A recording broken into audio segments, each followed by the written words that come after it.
Good afternoon, everyone. I want to thank you all for being here this afternoon. And this presentation is Creating Accessible PowerPoint Presentations tutorial. And these are the PowerPoint demonstration slides.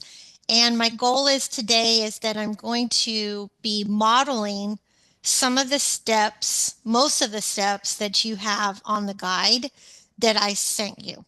But before we start, I want to go over just a couple very important points. What is digital accessibility? And I thought a lot about this definition, and basically, digital accessibility is the deliberate practice and process of ensuring electronic information resources are accessible to people with disabilities. And Ryan and Gareth, you're going to start to hear this word a lot because this is what universities call digital materials, because it does include more than what we're going to talk about today. So they have this huge umbrella that's called electronic information resources. And for today's purposes, EIRs can include but are not limited to Microsoft PowerPoints, Word documents, PDFs, and Excel spreadsheets, but there's a ton more. So then we get into, if we know what digital accessibility is, it's also important to know why. Why we know that it's the process of making sure digital materials are accessible, but then we want to know why. And this is the point, this is the part that's so important to understand. And that is that we need to design materials so that they are compatible with assistive technology devices. It doesn't have anything to do with whether they access the materials online or if they go to a face-to-face training. It's not the where, it's the how. It's how they have to access these materials. And they use assistive technology. So a couple examples are, a big one is screen readers. When people are blind, they have to interact with the documents using a screen reader. So we want to be able to give them an equivalent experience so that they can understand the material. But that's not all the types of assistive technology that people may use. They also may use screen magnification. And so a lot of what we're going to talk about today is making sure that when a screen is magnified beyond a certain point, that the font does not become distorted. So over the last couple of years, people have asked me, well, I don't have to make things accessible if I'm doing a face-to-face training. Again, the location has nothing to do with it. It has to do with the ability to access the information. So we're providing an equivalent experience. I always start with the people first. Why is it important?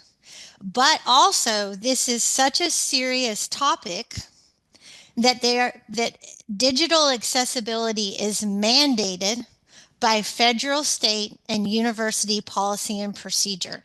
And there was a huge revision done to the Americans with Disabilities Act, Title II and Title III, but Title II applies to us because we work under the umbrella of state and local government. And there was an update that's really looking at the compatibility of, the compatibility with using assistive technology and how people access the materials, whether it's on their mobile phone, from a website, things like that. So I want to stop for a minute and see if there's any questions. Are we doing okay? Let me know. Just give me a thumbs up. I just wanted to give you a why. Yes, that's Okay. helpful. Yep. Okay, wonderful. Thank you. And oh, Gareth has his hand up. Oh, or was that a thumbs up? I can't tell. That I was trying to make the thumbs up go away. You know what? I do that. I try to do that all the time. And so I want to stay here. And I thought about putting another picture up here because digital accessibility is a very personal journey for me because two of my family members are disabled. One person you can tell that they have a disability, but the other person you would not know by looking at her that she has a disability. And both of them depend on different types of assistive technology. So I think for a lot of people that become specialists in this field, just like in adult ed, right? There's a personal connection for why we do it. So this is very personal to me. And so thank you for just letting me share this, the opening part. So let's get down to it. Okay. So when we are using, and actually, you know what I realized? I need to get out of presentation mode to show you. So bear with me for a minute. I'm going to, let me see here. How do I want to do this? I'm going to end show. There we go. Now, okay, so I close the window. Hold on a minute. Let me read back, open it up, and tell me when you can see it again. Can you see it now? Yes. Yes. Okay. Thank you. Now, we're going to start with guideline 1, which is using slide layouts. And slide layouts are these predetermined slides that you have to choose from. And we have provided you, I believe, Gareth, with because I think Ashley said she shared, the DEPDC has an accessible PowerPoint template. So before we go any farther, Gareth, you have the Microsoft PowerPoint template, right? I believe I do. If I could, I don't know if you can give me like co-host Oh, responsibility so I can share one that I've been working on today. yep. And you know what? Let me see here if I can give you. All right. Oh my goodness. Let's stop sharing so I can see. Yep, you can make co-host. Yep, I want to see what you got because then I can Okay. see because I told and Ryan and Gareth, I can show you where these live in teams. And Maxine, thank you for being patient with us as we talk shop here. Oh, no, that's good. A Yeah. little bit. Yep. Now I know what to ask for. Exactly. And this is Yeah. beautiful because Gareth, stay right there. And Okay. you'll see that go back up to the layouts, right? Okay, drop down. So you've got these predetermined accessible layouts. And so that's where you want to stay is in these layouts. Now, Dr. Rose did recommend that we add more layouts to these, which is easy. But for now, we're going to just work with these. And the reason I did this was because of a series we were working on, Maxine, and I was trying to keep it as simple as I could, because I do all the back end remediation for the team. So when I get slides, before that they're put in the PD portal, they have to be converted to a PDF. And so the cleaner they are in PowerPoint, the easier it is for me to convert it to a PDF and then remediate the PDF for accessibility. Makes sense. Yeah, so I kind of sound like a geek, I know. Okay. I sound like a geek. What, Uh-huh. so one of the questions that I've been kind of wanting to ask, and I wonder if this is a good time to go ahead and ask it. Okay. I know that part of accessibility is like having making it possible for images to be easily identified or explained by a reader. Mm-hmm. So, for example, I have this slide Mm-hmm. where I have a text because I'm trying to demonstrate things that you can do with Google Docs. I Mm-hmm. need words on the screen. So here I have a picture Mm-hmm. of words. What the words themselves don't matter Mm-hmm. for purposes of the demonstration. They just need to be there. Is that good accessibility, not good accessibility? Do I need a different approach? Okay, so I want to hold that, but when we get what you're talking about, so let me see, let me say that back to make sure I understand it. Yeah. Basically, you're going to be talking about something on this slide that you haven't written yet, and you're using this as just an example to emphasize what you're saying on the slide, not necessarily you want them to be able to understand everything on that picture. Yeah, this is just words for the sake of words being Okay. in a document so that it looks like a document. So you're demo, right? This is an excellent example. And so I'm going to have you practice with me. Oh my gosh, Okay. Gareth, high five. You just, this is what I want to see. But we're going to hold this until we get Okay. to something. We're going to talk about something called alternate text of Okay. a visual, which is going to come a little bit farther down. So this is perfect. So just keep that up. I'm gonna go back though. Hmm. I'm gonna steal the screen, and we're gonna Yeah. go back to mine. Oh, I see. I will stop sharing on my screen to make that easier if that helps. Awesome. Yes, thank you. But I see there was this really handy dandy thing that I could have done. Okay, so we're going to stay in what I call non-presenter mode right now for the Hmm. purposes so that we can see what's going on. So, all right, so guideline one, if you're following along with me, is you want to use slide layouts. And slide layouts help ensure information on the slide has logical order so screen readers will read the PowerPoint slides from top to bottom. Using slide layouts also make it easier to check and correct reading order on each PowerPoint slide, which we're going to look at. Okay, so let me do this. Let me move this down. Let me do this a little bit. So if we go up here to home, you can see that we can add a new slide. So if I want to add a new slide right here after, well, why is digital accessibility important? I can add a new slide here. And just FYI,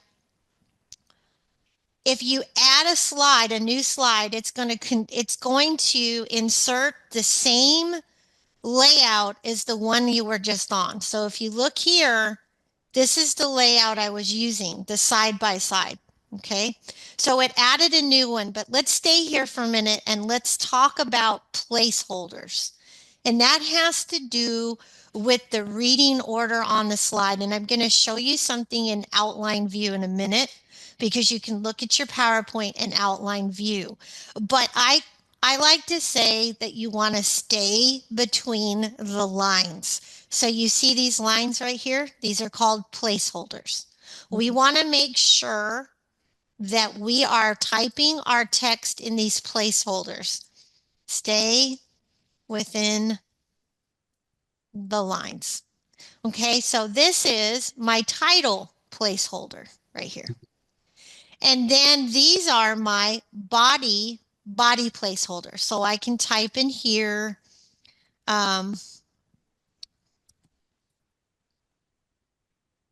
Thank you for attending. And then I can write something over here. And then you'll also notice that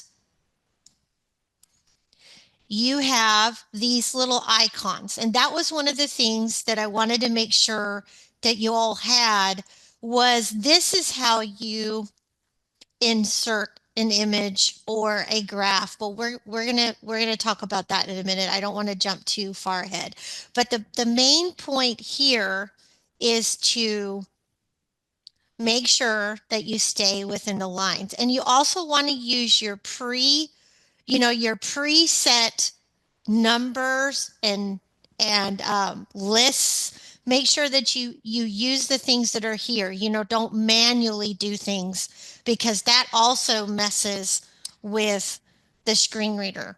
Okay, so you want to use your bullets and use your manual, your predetermined options up here at the top. And let me see here. The other thing, I'm going to move the screen over. This is also when we talk about slide layouts. Let's go back over here. So we put in a new slide, but let's say, I don't think I want a two, I don't want a two content area slide. So you can come up here, follow my cursor up here, and you can come back over here to layouts where Gareth was earlier. And you can see that these are my options. So this is how you change your layouts. Let's go here and I'm going to change it. And now I have the new thing. Mhm.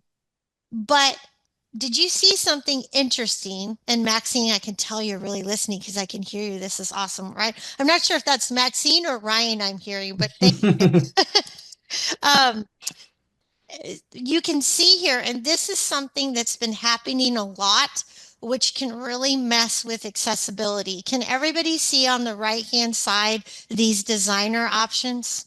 Yes, Yes. Mm, I got some use out of them in a couple of earlier drafts of different PowerPoint presentations before moving to uh the format that we currently use.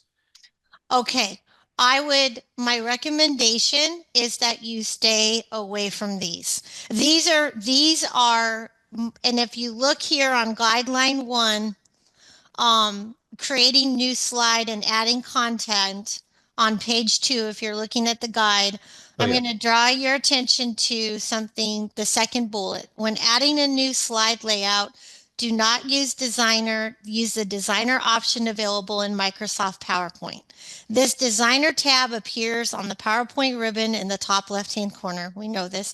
Often these slide layouts create accessibility errors.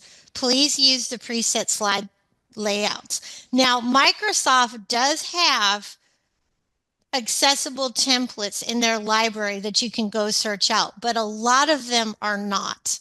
And a lot of them have things that are very difficult to make accessible, and then they cause problems later on. So I would appreciate, my recommendation is that you stay away from these designer options. Some of these look pretty benign. So as long as they're following the template, I think it's okay, but I'm not sure about this one. You see that? Nope. Yeah, because it's Mm-mm. it the my understanding is that the reader would have to somehow translate that image. That's right. Uh and that's not an easy image to translate. No, exactly. Very good, Gareth. And what Anne Marie does as a remediator a lot of times takes all of that out I see. and makes it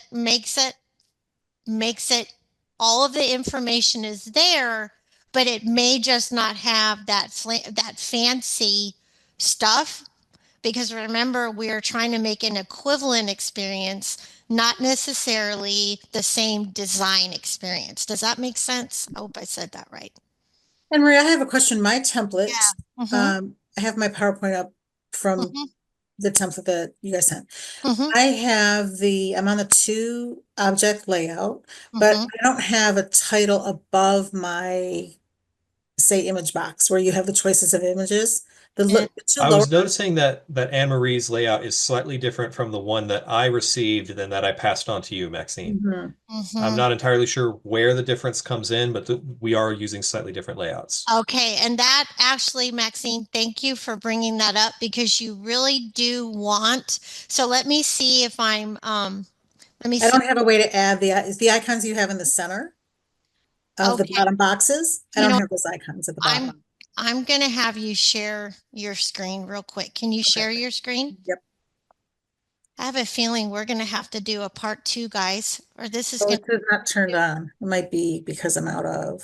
Oh, no, I just made you, wait, hold on. I didn't, hold on. I just made, yes. Okay, I just made There you, we go. go Got it. ahead. Let me see your layouts. Let me see what you got. I think I know what's going on. And that is, yep. Okay. So that is okay. And I'm going to tell you how we're going to figure it out. So go ahead and you can insert things a different way. So go up to go up to insert, go up to the top since I know you know Microsoft. Click on that, and it says to do a picture or an icon. That's what I've been doing. Yes, that is fine. What you don't want to do is like cut and paste, like go to your pictures from your computer and say copy and then paste. Okay, now I'm You're inserting. downloading it and inserting it. Okay, good. Yep, Yay. yep, that's exactly. Okay, good. So, Brian, did you follow that okay as far as doing insert or using the icon?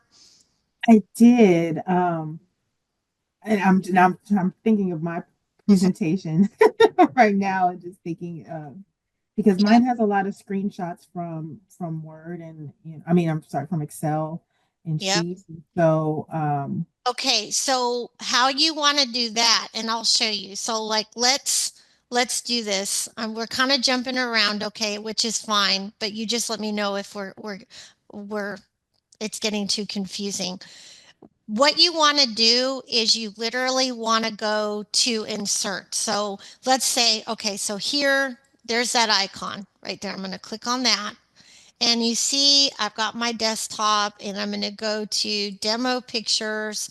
And do you see where I have the pic? Can you see the pictures or no? Coming up. Yeah, yes, we I can can see what see the they're pictures. So instead of, I didn't open the picture and say copy and then paste. I literally went to the picture like I'm doing now and I went insert.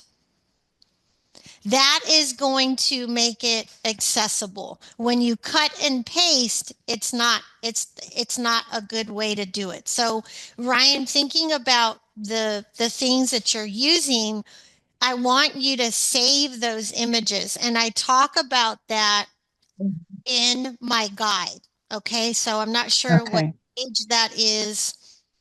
Um, I think that comes when we're inserting a picture. So we're going to talk about that next one. Okay. The important thing is to kind of do what Maxine did. Either use your symbols in the middle or literally go up to your insert option, choose whatever that you want to do, and then insert it. And what that means is you're going to have to save it as a picture on your computer. Okay. Did I Okay. did I explain that okay? I hope. Yes. No, no, that makes sense.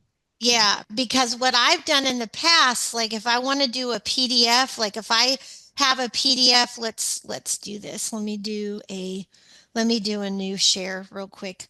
Um, I think this is the PDF, okay? This is the PDF that we're talking about. Let's say that I wanted to insert this into my PowerPoint. I mean, into the PowerPoint presentation. I would use my snippet tool. I would use my snippet tool. I would, can you see what I'm doing? I'm snipping it or Yes. no? Can you guys? Yes. I Yeah, saw Okay. we the saw the I see the crosshairs. plus sign. Hmm.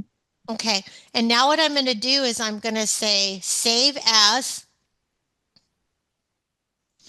and I'm going to go and I'm going to save, I'm going to just say PDF and I'm going to go save, but I don't know where I saved it. Dang it. I did it too fast. Okay, hold on. Save. All right, I'm going to go to, let's see here. I'm going to go to desktop. I'm going to go to demo pictures and I'm going to save. So, okay, so let me X out of that and I'm going to go back to the PowerPoint. I hope I'm going to go back to the PowerPoint. Okay, here we go. So I've taken that document, Ryan, that you want to put into the PowerPoint and I saved it as an image. And now I'm going to insert it into my PowerPoint the right way instead of just cutting and pasting an image and slapping it on top of the PowerPoint, Okay. on top of the page. So I'm going to go look again and I'm going to go to insert this time. Let's model Maxine's way. So I'm going to go to insert and I'm going to go to picture and I'm going to say this device. And here I go. Here's my PDF, and I'm going to put it in right there. You see that? Yes. Okay. I was able to um, question mark. So again, I am adding information in the placeholders, PDF in the placeholders. So I want to stop for a minute and I want to see what we've talked about.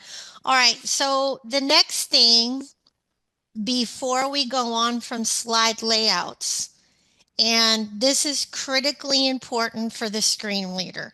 So I want to take a step back and I want you guys to imagine that we're all blind and our vision is poor and we need a screen reader. So if I am the purpose of the purpose of reading order, which I have not shown you yet, is that I could literally have an outline to follow. My screen reader has an outline to follow because a screen reader is going to read a slide from top to bottom. But the actual reading order I'm going to show you is actually in reverse. The first thing it reads is on the bottom, but just think of it as layers. So if I'm using a screen reader, I need an outline to follow. So I'll look at this slide and I'll say, okay, I know that this is about creating accessible PowerPoint presentations. And then the next slide is what is digital accessibility? So it's basically a guide. The screen reader is reading the information in a way that is going to be easy for someone who is blind to understand. So with that being said, where I'm going with that is every slide, and this is in your guide too, on page 2, every slide needs a unique slide title. And the Oh, slide title, yep, and the slide title needs to be on the slide. It cannot be hidden.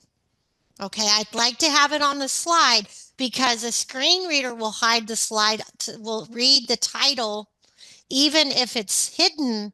But we're not just talking about people that use a screen reader. I could have a learning disability. I may have a cognitive impairment where I need to have that structure on every slide. I see. Mhm. And Anne So, Marie, if I have one slide that I'm continuing basically, can I call the first one like occupational details and the second one occupational details continued, or does it need to be more more different than that? you know what? Thank you. I'm gonna scroll down and I'm going to show you that so you can get an idea. So I used to use continued, Maxine, but Mhm. I don't do that anymore. What I do is I slightly tweak it. So I'm Okay. going to show you, we're going to get into alt text in a minute, but I would change it. So here I have adding alt text to visuals, example 1. So I would say something like that, example I 1. see. And Okay. then I have adding alt text to visuals, example 2. So if I have a disability, I can say, oh, she's not on the same slide anymore. She's still talking about visuals, but now she's gone on to another example. Because you're creating, I always like to say you're creating, you're telling a story for them in a different way so that they can follow.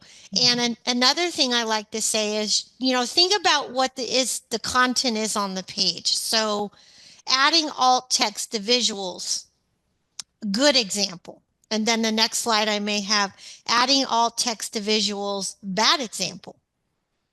Mhm. If that makes sense. Something that lets them know that it's not the same slide being repeated over and over and over and over again. And Yeah. it's more descriptive that way. Okay, got it. Yep. Yeah. So as a example of where this is, not good, I have, You're yeah, so cute. one of the things that I've been working on today is going over Google Docs, and so I'm looking at a lot of the different features of just the insert menu. And so I have the title is Mhm. just insert menu, and then the next slide is the title still says insert menu. And then the next one, it just says insert menu. I'm showing a different thing about the insert menu on every slide, but that title bar at the top just says insert menu. I need to modify that so that it says something about what is on that slide. So this is insert menu image, image options, uh, insert menu, selecting an image, insert menu, resizing an image, insert menu, uh, adjusting the word wrapping, word wrapping, just something to tell the person who's using the reader that this is a different slide with a different topic. That's exactly right. You just nailed it. So what I want you to do is exactly that. So you are going to tell them in the title what you're going to show them. So inserting picture, exactly what you said. That's how I do my slide titles. I look at what's coming on the slide and I say, okay, what's the main content? And then I'll put that in the title so that I change it. Okay. And that's what I will do a lot of times, Ryan and Gareth, on the webinar series PowerPoints, is I'll go back in and I'll tweak it and change it a little bit so that when we convert it to a PDF and it goes into post-production, it's a little bit, it's got the correct. So very good. I'm so glad you are bringing me really real life examples. So keep interrupting me. I mean, not interrupting, but keep jumping in, and so we can talk through some of these things. And, Maxine, Gareth, Ryan, if it would be helpful, I can come back and we can, we can have just a jam session where you say, we're really struggling with this. Can you help us? If you think that would help. Well, let's see where things are when we get to the end of today and maybe at the end of next week, because this has already shown me that I have a lot of work just going back and changing things that I've already done. Yeah, yeah, and I thank you so much. And I think, but I hope that when this is all said and done, you feel like you can create a better PowerPoint too, because other trainers have told me it was more work, but I can't believe I was doing it the other way before. That's exactly right. Yeah, Thank it keeps it really clean. Yep, I think so too. I do too. So, all right, so let's keep going. I'm still on page 2 because I want to make sure that I haven't forgotten anything. And Dr. Rose brought up a good point. The other thing that you want to stay away from, and I think I have, okay, yeah, I did. All right, we talked about this. An accessible PowerPoint template has designated master slides, which are accessible. We talked about the designer, not using the designer option. Here's this one. Every slide needs a unique slide title. Um, Typo there, guys. I'm going to send this to you too. I'm not sure if this will be helpful, but I'm going to let you have these slides too. All right, so one thing we haven't talked about, and I'm about to show you where outline view is that avoid using multiple text boxes on a slide. Text boxes do not appear in the PowerPoint outline view because the content in a text box was not typed within the slide placeholder area. And this is the big important part. The use of multiple text boxes on a slide makes checking and correcting reading order a time-consuming task. So another way of saying this is that once you get everything written on your slide, there's going to be a point that you're going to check the reading order and make sure that it is being read in the order you want it to be read. And the reading order is directly related to the screen reader. So I'm going to show you an example here in a minute. I'm trying to find one that has a lot here. So here we have this slide. So let me go up to the top of the ribbon here, and I want to go over to View. I'm going to click on View. And now I'm going to go to my outline view. And if I'm doing this right, you should see everything here that's on the slide except for your pictures and your, visuals and text boxes are never here, but they will be in the reading order. And that's when you have to figure out which order you want everything in. So the more you can keep it in your placeholders, the better, because it's less work. And you're also going to be able to see if you've got a lot of weird gaps going on here. So like here, I could have moved this up about a little bit if I wanted to, but do you see how everything's on the slides? What is digital accessibility? And then I have my 1 and then the 2. And that 1 and that 2 means that that's how the screen reader is going to read it, I think, but I need to check that. So you can see here. Now let's look here. Stay within the lines. You can't see my pictures, can you? No. Okay. And looking at my own outline view, I've Mhm. got, you know, it really highlights that problem you were saying where because most of my presentation is actually just pictures of things that I want to share, and so I've just got insert menu, insert menu, insert menu, insert menu, insert menu, insert menu, headers and footers, links and bookmarks, format Mhm. menu, tools, questions. Mhm. And if Anne Marie is blind and she's having to use a screen reader, she's going to get confused really, really quick.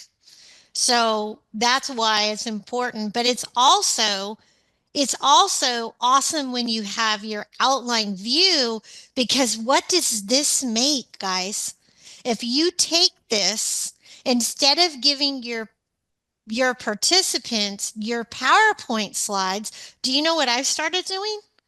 I give them an accessible outline that goes with the PowerPoint. So they don't get my PowerPoint anymore. They get an accessible outline of the same material when I go to presentations. And I'm going to be doing that for COABE. They will not get the PowerPoint. They will get an outline with spaces in my outline for where they can add notes if they want. Love it. Yeah. So it's just ideas. So okay, so let's keep this open. And Dr. Rose's suggestion was that you keep your outline view open the whole time as you start building. And I am going to be putting that um in our tutorial. So I will do some corrections and I will send you the updated one. Okay. Okay. Okay, so I don't want to look at reading order quite yet. Let's see what time it is. Oh my goodness. Okay. So we're going to move a little bit faster. So let's go to inserting images. Um, oh, Christy Johnson just entered. Oh goodness. Okay. So you brought her in. Someone probably brought her in. Yeah, I went ahead and let her in. Hi, Christy. Welcome. We're kind of halfway through, so I'm um, so sorry. that's okay, but welcome. And I wasn't sure if you had an opportunity to open up the tutorial I sent everybody, because we're kind of looking at that and working through the PowerPoint together. Wasn't sure if you had a chance. Okay, I didn't actually see a tutorial. I had a link inviting me to a meeting. Yeah, that link was in an email, and also in that email should be the tutorial, The right?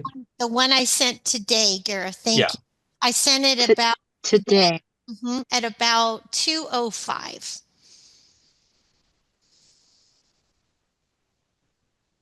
I don't think I got it actually. Oh, maybe you didn't put you on that. Oh, I'm looking. Good afternoon. I'm looking forward for the training. Mhm. I will be referring to the document. Okay. Yeah. And yeah, that email should have the uh creating accessible PowerPoint yeah, Tutorial. That tutorial. the long title that probably shouldn't be that long. Okay. Creating accessible PowerPoint presentations tutorial version 1. Exactly. That's for me so that I can tweak it. Okay, so Christy, we're for the sake of time, we're going to keep going, but we're just wrapping up guideline 1 using slide layouts. But I will share with you that if you read this document, it seems long, but I think it's pretty user friendly. Okay. And I know you use Google Slides. But if you ever have an opportunity to get to know Microsoft, this is like a how-to guide, basically, on how to make an accessible PowerPoint presentation so that people that have disabilities have an equivalent experience and can get the same information. Okay. And that can be for someone that's blind, someone that that may have another type of disability that has difficulty with understanding the content. So these are just all ways, these are all different ways that we can be as equitable and inclusive as we can when we're developing content. Okay. Okay, so we talked about multiple text boxes and why. Remember, remember, use the predetermined placeholder areas on a slide. The content on the slide will appear in the outline view, except for, as we know, visuals and text boxes. And so just to kind of stay with text boxes for a minute, one of the things that I see a lot is someone has a blank slide with no placeholders, right? They have no placeholders whatsoever in their in their PowerPoint slide. It's just blank. And so they've just used 42 text boxes on the slide. So instead of using the placeholders, it's just text box, text box, text box, text box. So in the reading order, you have to figure out the path. Which text box comes first? What's the next text box? So this is kind of a way just to keep everything in order. So let's keep moving here. We talked about outline view. Now let's go to guideline 2. Now, adding visuals, use the icon in the placeholder area or use the insert tab, which we did, right? So Maxine showed us how to do it or talked about how she used the insert tab up here, or you can use one of the icons here. So I'm going to move down and we can do insert again. Do you want to practice inserting one again or jump right to alt text? What do you guys, you tell me what you want to do. So I want to ask a quick question. So Uh-huh. simply copy pasting, you said messes with the reader. Mhm. Is it because is the image is it like bringing like old code or something, or is it just it doesn't know where the picture actually is, and so it doesn't know how to indicate that that picture is there unless it's using one of these boxes? That's exactly right. And to get weedier, all of these things, these guidelines we're talking about, makes it so when I take this PowerPoint and I convert it to a PDF, it's got the right, what we call tag order. And so it knows that it's an image, like you're saying. It knows that it's a text. It knows that it's a list. It knows that it's a paragraph. So you're exactly right. So not cutting and pasting completely onto the slide, it doesn't, for the simplest terms, it doesn't recognize what it is if I have to do a conversion to PDF. So in doing these things, you are supporting a screen reader, but you're also supporting future remediation because of when we convert to PDF, if that makes sense. Is that Yeah. okay? All right. So let's go ahead and let's talk about alt text and then because I want to give you some examples. Is that okay? So are we okay with not inserting another picture? Just give me a thumbs up if we're good to go. Let's see if there's any questions. Yes. Okay. I'm a little late, so I'm just watching because I'm lost, but that's my fault. Oh, Christine, I'm sorry. Can you bring up the guideline sheet? Can No, you? I have the sheet and I will go through it. I don't want you to to say something more than once. So Oh, what I'm catching is that copying and pasting is not good. I don't really know how to insert an image without copying and pasting, but I could I'll show figure you it out. in Google. I can show you in Google how to do it because it's pretty similar. Or Gareth, maybe you could show her too in Google because there is a way to insert in Google too. Yes.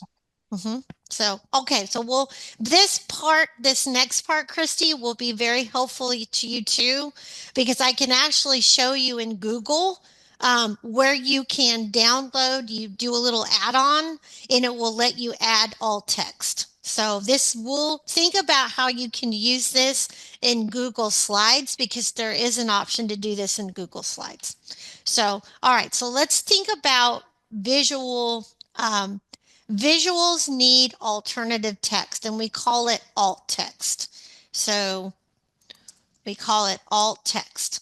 And the reason is that if I am blind or visually impaired or even have a cognitive disability and I want to go back and I want to see the descriptions. I want to be able to read the descriptions. I have that available. So images meant to convey meaning, I'm reading the PowerPoint slide right now, must have an alternative or alt text descriptions.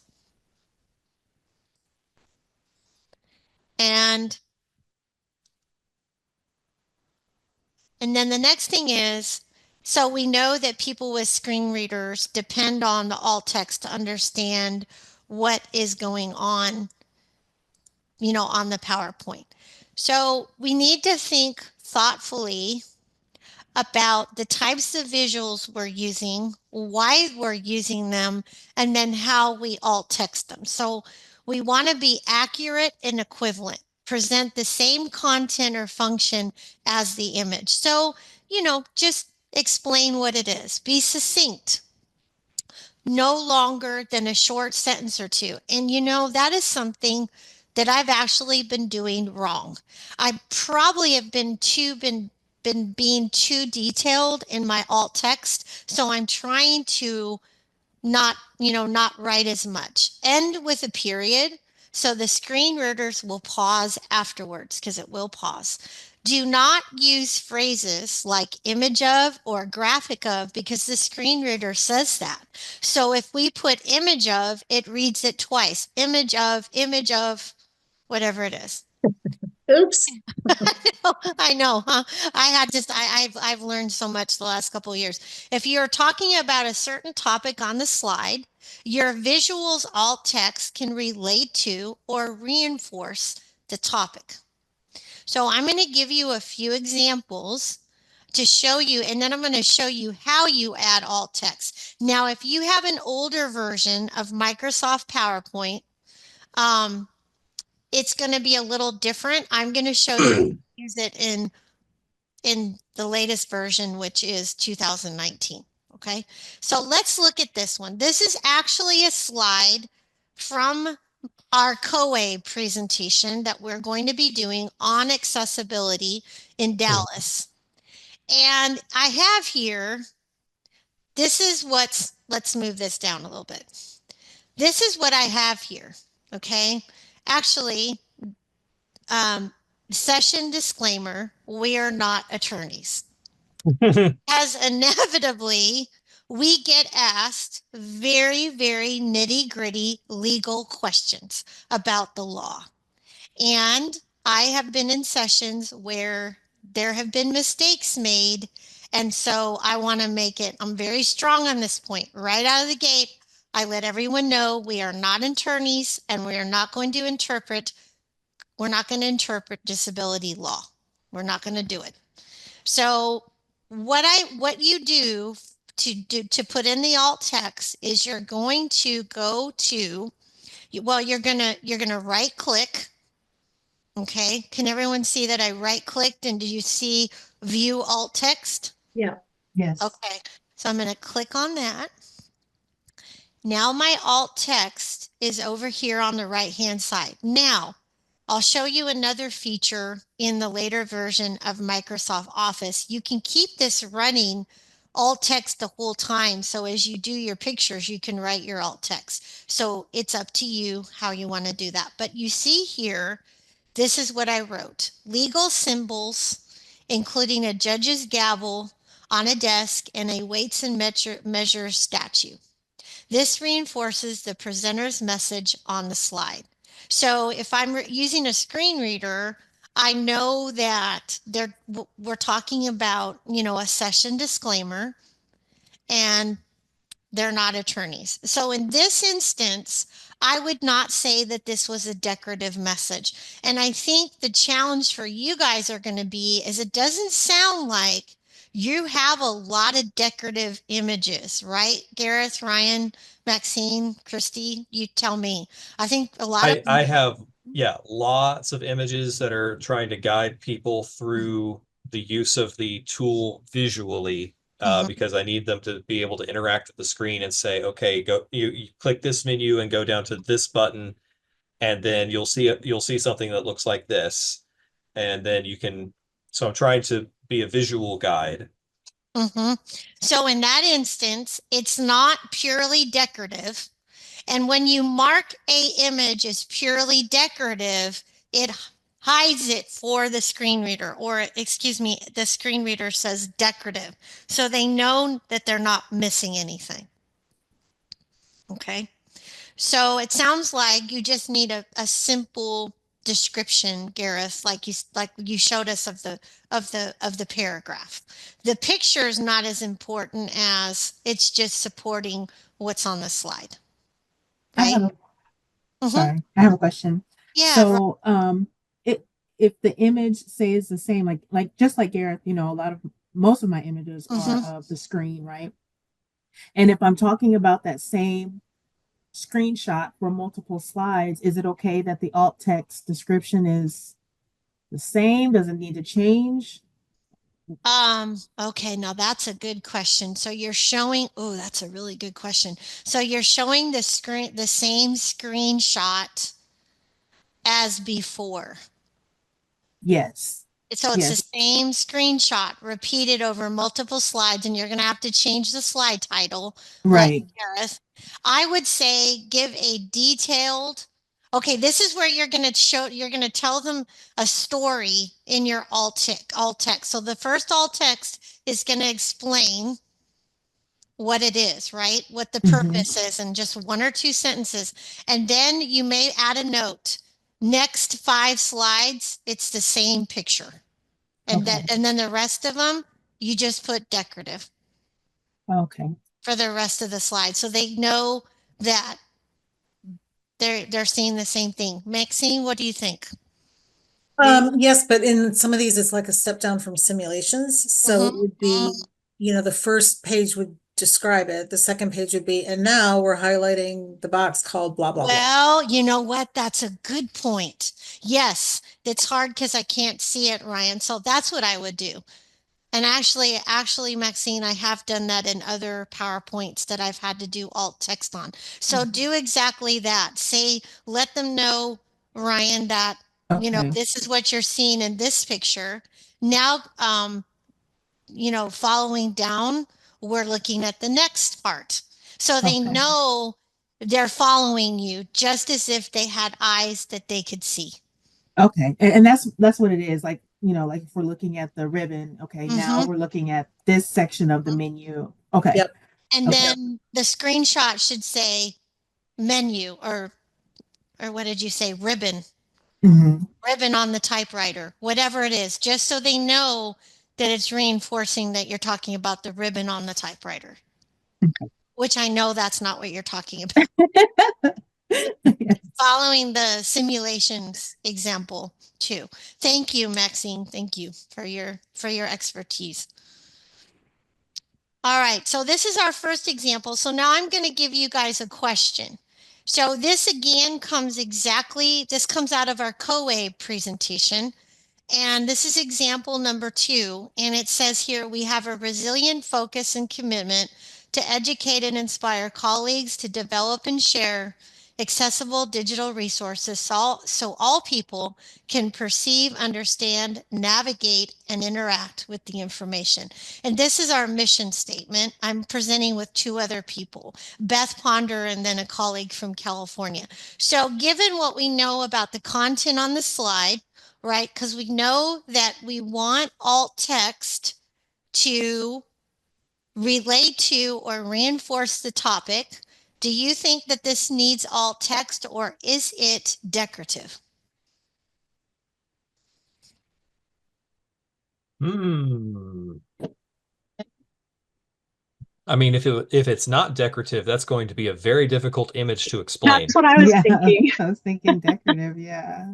That's interesting. I don't think that there's a right or wrong, but for me, it's not decorative because I'm talking about the ability to perceive, understand, navigate, and interact. So it's reinforcing that regardless of the type of disability a person may have, they should be able to access the materials. Right. Okay. And so I just put a blue square sign with white symbols of several different types of disabilities, including cognitive disabilities, deafness, blindness, and physical disabilities. Mhm. So So Okay. some some of those I understand. What is the one on the bottom between the ear and the CC? That's a telephone and then a keyboard. So it's re Teletext. like, oh, go ahead. Go ahead. Someone was saying. Is it teletext when you call Mm-hmm. and get the text? Mm-hmm. Relay. oh, Okay. Relay Texas or relay. It's relay. Yeah, oh, and what I'm learning, you guys are bringing up such great points. Thank you. What I'm learning is that I don't have to I don't have to describe this to the letter. I've just got to give them a general idea of what they're looking at. And I mhm. have made that mistake and it's cost me hours, y'all, when I have to alt text pictures. You don't have to type, give the most perfect description. Okay? It's just one or two, one or two sentences. And Marie, can I rephrase it? If it's Mhm. something that needs more detail, it's going to have its own slide, right? You know what? Yes, and actually that brings up another good point. Well, let me ask you another question. Um, you mean if the picture needs more detail? Yes. Hmm. So if the picture needed more detail, I could probably, you mean put information on the slide, you mean? Right. Yeah, yeah, you could do that. You could put more information on the slide. And I just want, I mean, let me say this. This could be decorative, but because of the importance, well, let me ask you this. If I took this, do you think having this picture here reinforces what I'm seeing on the slide? And am I losing anything if I take this picture away? Yeah, I think so. I'm losing something, right, Christy, you think? Yes. So then I think it needs alt text, if that makes sense. Hmm.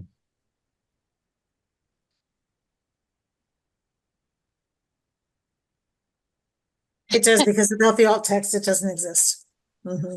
Mm-hmm. Mm-hmm. Boy, you guys are awesome. This is wonderful for me too. So I don't want you guys to trip over this too much. Do the best you can with the alt text, but it sounds like a lot of what you're doing. It does need to have alt text because it's supporting what's on the PowerPoint slide, but you don't have to write a book either, I guess is what I'm saying, if that helps. All right, let's look at this example. So hopefully this will be a little bit easier. When visuals are purely decorative, example 3. Now, now is this one decorative or does it need alt text? That Decorative. seems purely decorative to me. Yeah.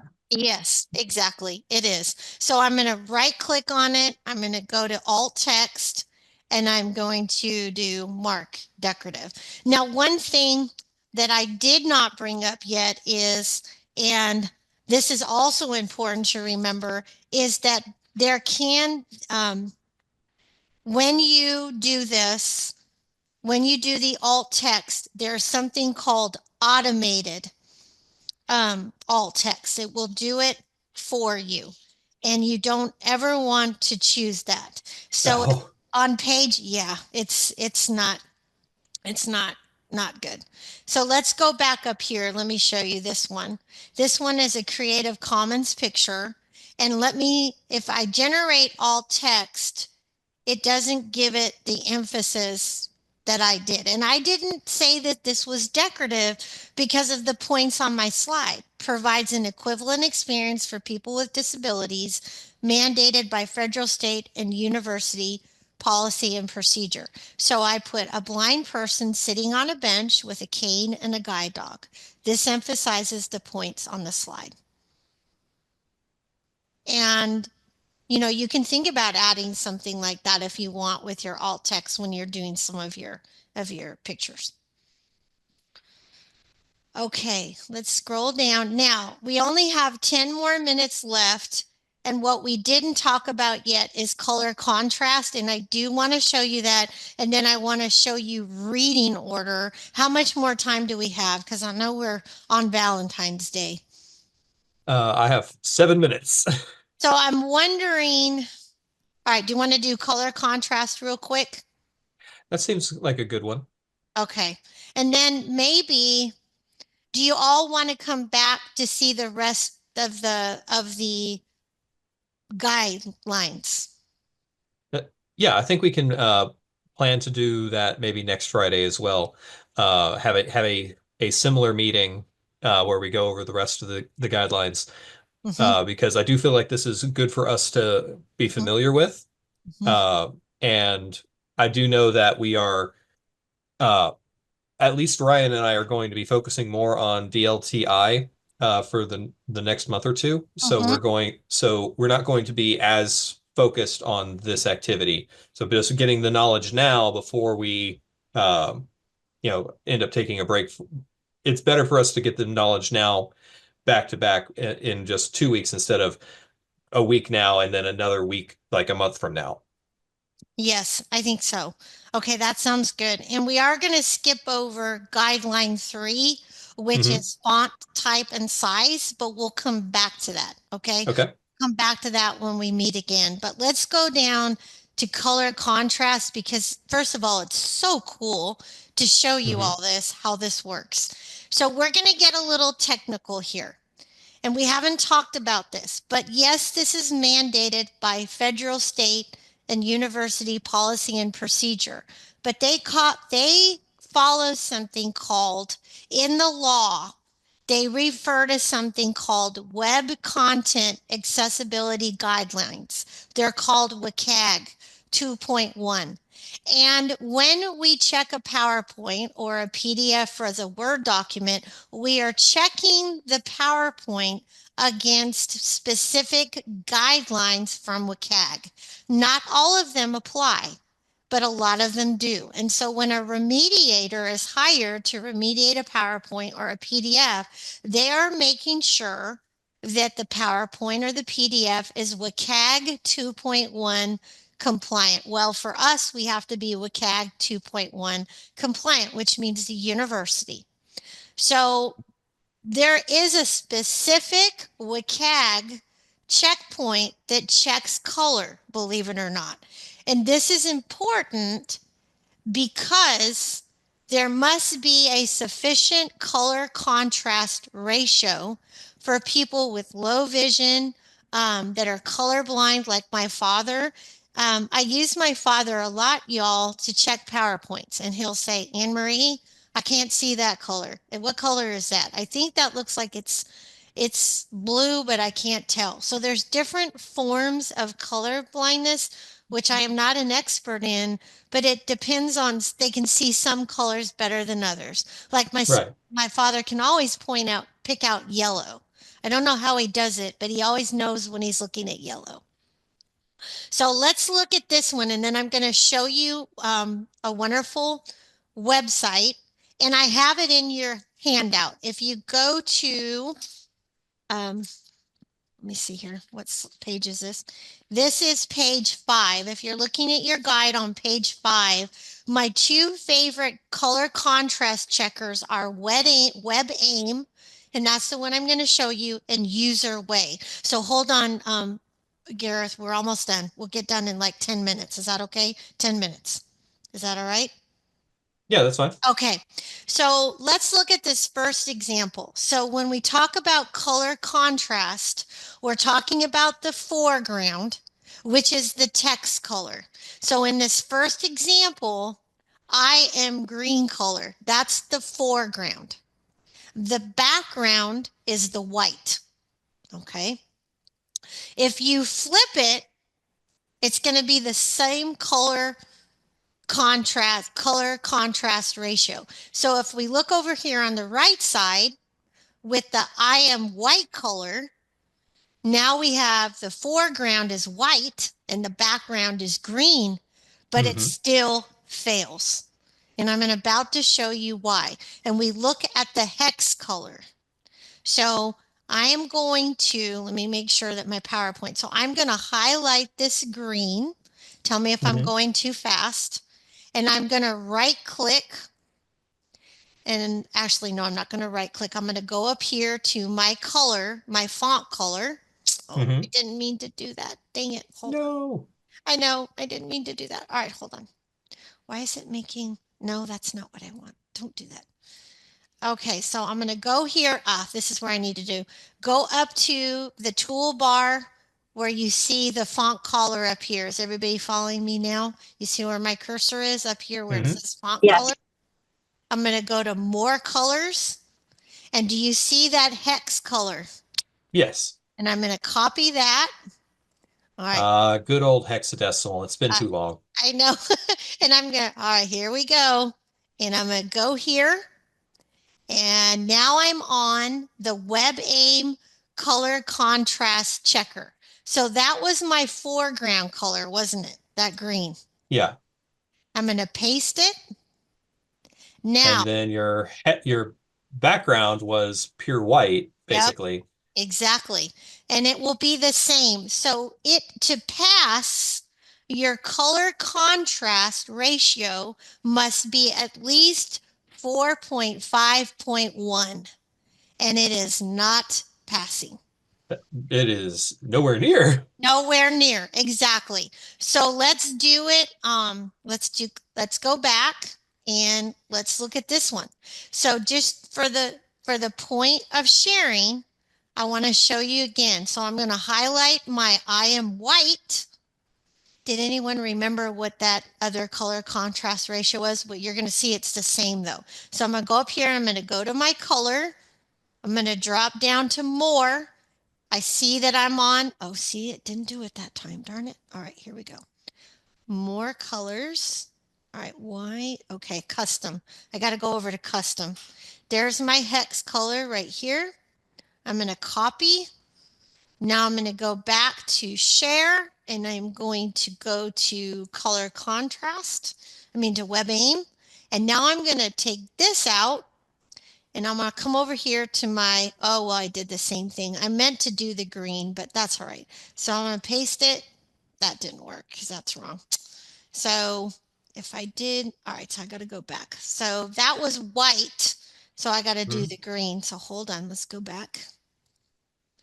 And now I'm going to grab that background color is what I should have done. So I'm going to grab it right here to my fill. I'm going to go up to my fill and I'm going to go to more colors. There's my hex color right there. And I'm going to copy and go back to my color contrast. And I'm going to put in the background color. So now we've got it right. I just reversed it. So now my foreground was white and my background was green, but do you see it was the same color contrast ratio? So the point The important point is that whether you reverse the foreground or the background, it doesn't matter. If one fails, the other's going to fail if you reverse it. So that is one of the tools, and it's free and it is awesome to use. And this is a really good page just to kind of look through. But again, you have to pass this 4.5.1 for color contrast. So let me show you here. And I tried to give you a couple ones that were a little bit, some of them are harder to see. And at first I wasn't sure if this passed or not, but it does pass. I checked it. So I am purple color with the gray background passes. Mhm. And then the gray foreground with the purple background also passes, but not by as much. Okay, it's like 7 point something. So it's probably not the best color combination. So as you do your Google Slides, Christy, too, you could check this in your Google Slides. I'd have to play around to figure out where the hex color is, but I'm sure you could find it. You want to make sure that your colors have the color contrast, because this really can affect this this can affect multiple disabilities. And the other thing to think about is, do you have too much going on the slide? Is it, dark orange over here and purple over here and fire red down here? You want to think about, I think Ryan said, how clean is it? The flow of the colors and things like that. And here are the two free color contrast checkers. I like both of these because they don't have all the ads popping up everywhere, which drives me crazy. They're easy to use, these ones. So we got through 3 of our guidelines, and we can pick up the other 4, because I think, how many are there? So basically, let me bring this up real quick and then we'll close out, because I do want to share this with you so Christy can kind of see it too. All I'm right. a little bit curious, and this is not a question for you, but more for, I guess, everybody else, because a lot of the slides I have already made. So Yeah. I'm not sure we're just going back and remaking them. Well, don't stress about that because there will be an accessibility pass later. Try to bear some of these guidelines in mind in the going forward as you're making stuff. I'm going to go back and make some changes for some of these things because I want to fit with these guidelines. But the immediate thing that I'm trying to use my PowerPoints for is as a visual guide for the video team. If they end up turning our slides into videos, they need a visual to go off of. And so that's going to be mostly for communicating to the video team who do not need accessibility. Okay. I mean, it was helpful. Some of the stuff that you mentioned, I've already known. Just like I don't tend to use a background color because of that, like that sort of thing. That's Just great. black. But some of this was new to me, so it's cool to I've learn. always aimed for trying to avoid just pure white backgrounds, if only because I know that that's hard on some people's eyes, and I want to give them something that's a little bit softer and less aggressive than just pure black on white. So I tend to go for like an off-white or a sort of soft yellow Oh, as part of. Is No, that But that's not best something that we practice do with. That's best not something practice that is we do with white. these slides. That's just something that I have been doing oh, for okay. a while. Yeah, no, I think the visual design best practice is white. Really? That's what I started doing after I did the one slide that I sent to you, Gareth, and you were like, no, do it with this background. And I was like, okay, I'm just gonna use white background for Yeah. this. Yeah. Some of But the, oh, go ahead, Christy. Apologies. Go ahead. no, I was just gonna say, but this is so helpful because I'm not visually impaired. I didn't know, like the reading thing, I would never have known that if you put it in differently, I use a lot of talk to text and features that Oh, type for me, but too. I don't use the reading features that read back. So Yeah. that's so helpful. And one of the things that because I apologize because Ryan and Gareth know, but I'm not sure. I think Maxine may know, but Christy, I am my main job at Train PD at TCall is the manager of disability services. I'm a professional development specialist too, but a lot of my work is developing the policy, doing the training, a lot of the back end remediation, all of the type of accessibility things that we don't necessarily see but are very important and are required at the university. But I also have a master's in special ed and have been in adult ed. I going into 26 years now, but I also have two family members that are disabled. So it's something I always try to remember that there are so many people that have disabilities that you'll never know that they have them. It's some disabilities are not, they're invisible. And so thinking about designing materials for everyone is so important. Just as we roll out, everybody, I just want to do a quick summary. We went over guideline 1, we went over guideline 2. We didn't talk about font type and size, which is another big one that Yeah. I really want to talk about. The difference between sans serif and serif fonts. We talked about color contrast, but I'd like to review it again. Well, we can if we need. We have not talked about links and hyperlinks, which is another biggie.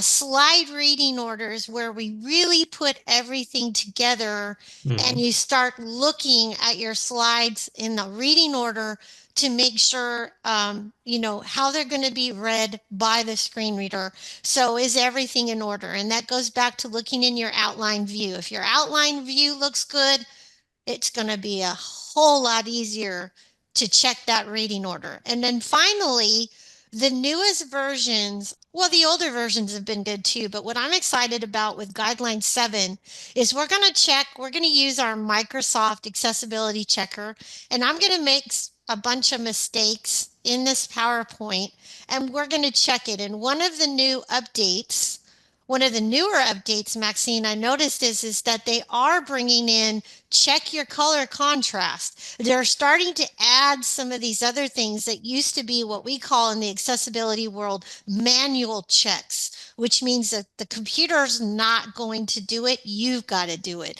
So I'm starting to see that they're adding some more things. So in a nutshell, if you can get all of these, guideline 1 through 7, you give yourself a whole bunch of love and a big hug because you are 90% there to making this accessible for people with disabilities.